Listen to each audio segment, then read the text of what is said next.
உங்கள் சத்யாவின் full moon sale up to 70% தள்ளுபடி. AC விலை 2ஆம் தேதி முதல் 15% வரை உயர்கின்றது. இப்போது ஏசி வாங்கி பணத்தை சேமியுங்கள். மத்திய கிழக்கில் போர் பதற்றம் மீண்டும் பெரிய அளவில் அதிகரித்துள்ள நிலையில் ஈரான் மற்றும் அமெரிக்கா இடையேயான அடுத்தடுத்து வரக்கூடிய எச்சரிக்கைகள் மக்கள் மத்தியிலும் முதலீட்டாளர்கள் மத்தியிலும் பெரும் அச்சத்தை உருவாக்கியுள்ளது. இந்த நிலையில் அமெரிக்க அதிபர் டொனால்ட் ட்ரம்ப் வெளியிட்ட எச்சரிக்கைக்கு பதிலளித்துள்ள ஈரான் தங்களது அடிப்படை கட்டமைப்புகள் தாக்கப்பட்டால் அதேபோல பதிலடி திருப்பிக் கொடுக்கப்படும் என்று வெளிப்படையாக தெரிவித்துள்ளது.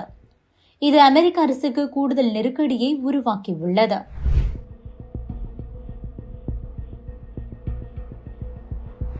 ஈரான் வெளியுறவு அமைச்சக செய்தி தொடர்பாளர் இஸ்மாயில் பஹாயி அல் ஜசீராவுக்கு பேட்டி கொடுத்திருக்கிறார்.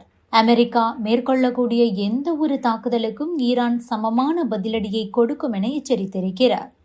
ஈரானின் அடிப்படை கட்டமைப்புகள் மீது தாக்குதல் நடத்தப்பட்டால் அதற்கு இணையான அமெரிக்காவுக்கு சொந்தமான அல்லது அதன் தாக்குதலுக்கு ஆதரவளிக்கக்கூடிய அமைப்பையும் எங்களது ஆயுதப்படைகள் குறிவைத்து தாக்கும் என எச்சரிக்கை விடுத்திருக்கிறார்.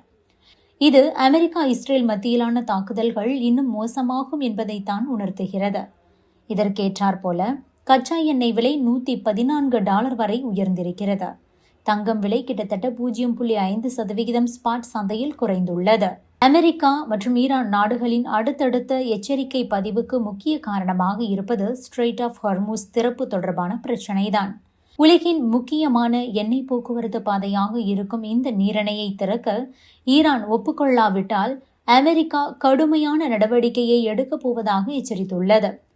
இந்த நீரிணை மூடப்பட்டதால் உலகளாவிய எரிபொருள் சந்தைகளில் பெரிய விலை மாற்றம் ஏற்பட்டு வருகிறது. இதனால் அமெரிக்கா மட்டுமில்லாமல் உலகம் முழுவதும் எரிவாயு விலை அதிகரித்துக் கொண்டிருக்கிறது.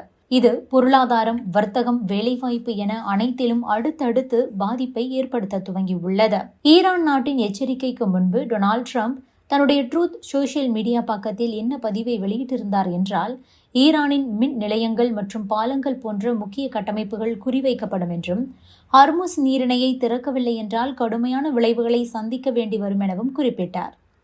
இதற்கு பதிலடி கொடுக்கும் வகையில்தான் ஈரான் வெளியுறவுத்துறை அமைச்சக செய்தி தொடர்பாளர் இஸ்மாயில் பஹாய் அல் ஜசீராவுக்கு அளித்த பேட்டியில் பதிலுக்கு பதில் தாக்குதல் நடத்தப்படும் என தெரிவித்திருக்கிறார். அமெரிக்கா, ஈரான், இஸ்ரேல் மத்தியிலான மோதல் வெறும் அரசியல் மற்றும் இராணுவ விவகாரம் மட்டும் கிடையாது. உலகளாவிய பொருளாதாரத்தை நேரடியாக பாதிக்கக்கூடிய ஒரு ஆபத்தை தற்போது கண்டு வருகிறது. குறிப்பாக உலக பொருளாதாரத்தின் உயிர்நாடியாக இருக்கும் எரிபொருள் விநியோக சங்கிலி பாதிக்கப்பட்டிருக்கிறது. ஈரான் வெளிப்படையாக தெரிவித்துள்ள இந்த பதில் தாக்குதல் நிலைப்பாடு மூலமாக அமெரிக்கா மற்றும் இஸ்ரேலின் முக்கிய கட்டமைப்புகள் கூட இலக்காக கொண்டு தாக்கப்படலாம்.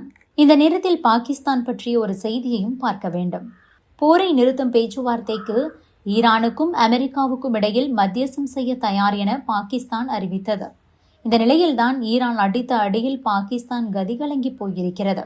பாகிஸ்தானில் பெட்ரோல், டீசல் விலை கிடுகிடுவென உயர்ந்து உச்சத்தை தொட்டுள்ளது. ஈரான், அமெரிக்கா இடையிலான போருக்கு நாங்கள் மத்தியஸ்தம் செய்ய தயார் என்று கூறிய பாகிஸ்தானே தற்போது ஈரானின் பதிலடியால் பாதிக்கப்பட்டுக் கொண்டிருக்கிறது. ஈரான் போர் காரணமாக பாகிஸ்தானில் பெட்ரோல், டீசல் விலை அதிரடியாக உயர்த்தப்பட்டிருக்கிறது. இது பாகிஸ்தான் மக்களுக்கு கூடுதல் நிதி சுமையை ஏற்படுத்தியுள்ளது.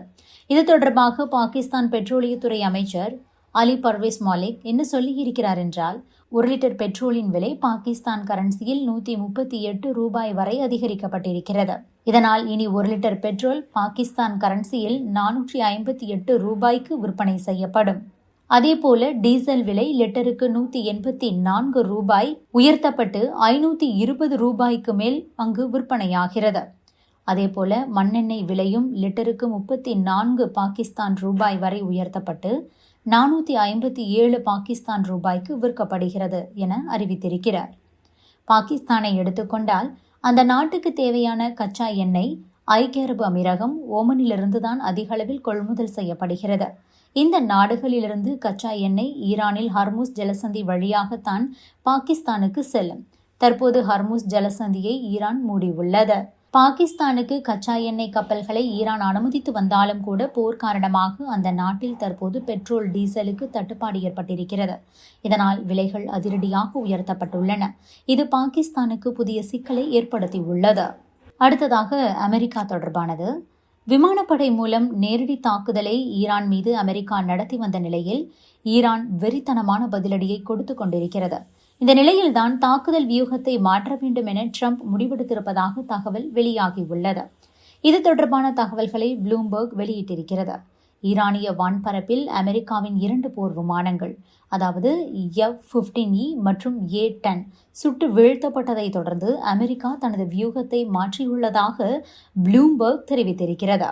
அதன்படி இனி நேரடி விமான தாக்குதல்களை குறைத்து கொண்டு நீண்ட தூரத்திலிருந்து இலக்குகளை தாக்கும் JASSM-ER ரக ஏவுகணைகளை அதிக அளவில் பயன்படுத்த அமெரிக்கா முடிவு செய்துள்ளது. இந்த ஏவுகணைகள் சுமார் 965 கிலோமீட்டர் தொலைவில் உள்ள இலக்குகளை துல்லியமாக தாக்கும் திறன் கொண்டவை. எதிரி நாட்டு வான் பாதுகாப்பு மண்டலத்திற்குள் நுழையாமலேயே பாதுகாப்பான தூரத்திலிருந்து இவற்றை ஏவ முடியும். ஒரு ஏவுகணையின் மதிப்பு சுமார் $1.5 மில்லியன். அமெரிக்கா இந்த போருக்கு தனது உலகளாவிய ஆயுத இருப்பை பயன்படுத்தி கொண்டிருக்கிறது. போருக்கு முன்பு அமெரிக்காவிடம் 2300 JASSM-ER ஏவுகணைகள் இருந்தன. கடந்த 4 வாரங்களில் மட்டும் 1000க்கும் அதிகமான ஏவுகணைகள் பயன்படுத்தப்பட்டுள்ளன. தற்போதைய நிலையில் உலகெங்கிலும் உள்ள அமெரிக்க கிடங்குகளில் இனி வெறும் 425 ஏவுகணைகள் மட்டுமே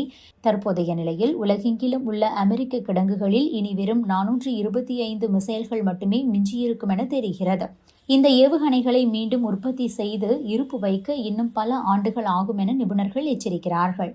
இது சீனா போன்ற பிற நாடுகளுடனான எதிர்கால மோதல்களில் அமெரிக்காவிற்கு பலவீனத்தை ஏற்படுத்தலாம். அமெரிக்க மத்திய கட்டளையகம், அதாவது US சென்ட்ரல் கமாண்டின் தகவலின்படி இதுவரை ஈரானில் உள்ள 12300 இலக்குகள் மீது தாக்குதல் நடத்தப்பட்டுள்ளது. இதில் கடற்படை கப்பல்கள், ஏவுகணை தளங்கள் மற்றும் பாதுகாப்பு உற்பத்தி நிலையங்களும் அடங்கும். அமெரிக்க அதிபர் டொனால்ட் ட்ரம்ப் ஈரானை கற்காலத்திற்கு அனுப்பும் வகையில் கடுமையான தாக்குதல்களை நடத்துவோம் என உறுதி கொடுத்திருக்கிறார். எனவே ஈரான் மீது தொடர்ந்து தாக்குதல்கள் நடத்த வேண்டிய கட்டாயத்தில் அமெரிக்க ராணுவம் இருக்கிறது. அமெரிக்கா வான்வெளியில் ஆதிக்கம் செலுத்துவதாக சொல்லிக் கொண்டாலும் ஈரான் சில அதிர்ச்சிகரமான பதிலடிகளை கொடுத்திருப்பது உண்மைதான். அமெரிக்காவின் ஒரு F-15E போர் விமானம் மற்றும் ஒரு A-10 தாக்குதல் விமானத்தை ஈரான் சுட்டு வீழ்த்தியது. மீட்பு பணியில் ஈடுபட்ட 2 பிளாக் ஹாக் ஹெலிகாப்டர்கள் மற்றும் போரின் தொடக்கத்திலிருந்து 12க்கும் மேற்பட்ட MQ-9 ரீப்பர் ட்ரோன்களையும் ஈரான் அழித்திருக்கிறது. ஈரானின் ஏவுகணை தாக்குதல்களால் ஜோர்டானில் உள்ள அமெரிக்க தளம் பாதிக்கப்பட்டதை தொடர்ந்து தென்கொரியாவில் உள்ள தாட் ஏவுகணை பாதுகாப்பு அமைப்புகள் மத்திய கிழக்கு நாடுகளுக்கு மாற்றப்பட்டுள்ளன. இதன் காரணமாக தற்போது அமெரிக்கா தனது வியூகத்தை மாற்றியிருக்கிறது. Subscribe to One India and never miss an update.